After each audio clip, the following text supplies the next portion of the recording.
crois que effectivement l'un des objectifs de cette exposition, c'était de pouvoir montrer les trajectoires communes et parallèles de François et Sophie Rude, et finalement nous faire entrer dans leur intimité de couple, mais aussi d'artistes, et donc finalement entrer dans leur atelier.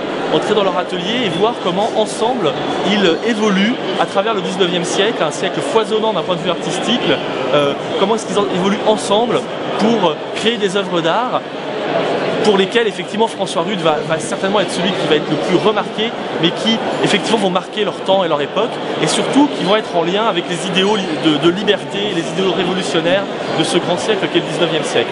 Donc je crois que c'était vraiment important pour nous de pouvoir montrer leur parcours commun, comment les thèmes reviennent, comment les styles évoluent de façon parallèle, et finalement de pouvoir comprendre ce qu'est un couple d'artistes.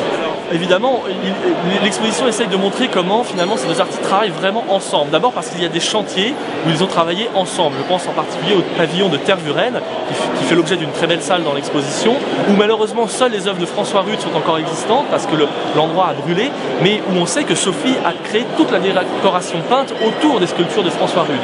Et on a le témoignage en fait de ce travail commun dans un carnet qui est conservé à Bruxelles et qui nous a été très généreusement prêté pour l'exposition, où on retrouve la main des deux artistes se mêlant dans ce carnet avec des projets de sculpture de François Rude et des projets de peinture de Sophie Rude, mais aussi des études d'après des modèles, d'après des grands maîtres anciens ou des antiques célèbres, où tous les deux ont travaillé ensemble. Il faut imaginer François et Sophie Rude autour de leur table, dans leur atelier, travaillant, dessinant ensemble, peignant d'un côté de l'atelier pendant que François sculptait de l'autre. Donc c'est vraiment une communion artistique qu'ils ont vécue. La peinture et la sculpture sont deux arts dits du dessin. Et la base de tout art, peinture et sculpture, c'est d'abord commencer par dessiner, créer des projets par l'art du dessin, s'intéresser à la copie d'autres œuvres, qu'elles soient peintes ou sculptées. Et c'est comme ça que travaillent les artistes, c'est comme ça qu'ont été formés François et Sophie Rude, ici à Dijon à l'école des Beaux-Arts de François de Vosges, mais pour François également à Paris à l'école impériale des Beaux-Arts. Donc ces deux artistes travaillent de la même façon. Dans un deuxième temps, évidemment, François Rude va modeler et sculpter des œuvres, Sophie Rude va peindre. Mais l'essence même du travail est commun et similaire. Après la soutenance de ma thèse, deux opportunités vont s'offrir à moi.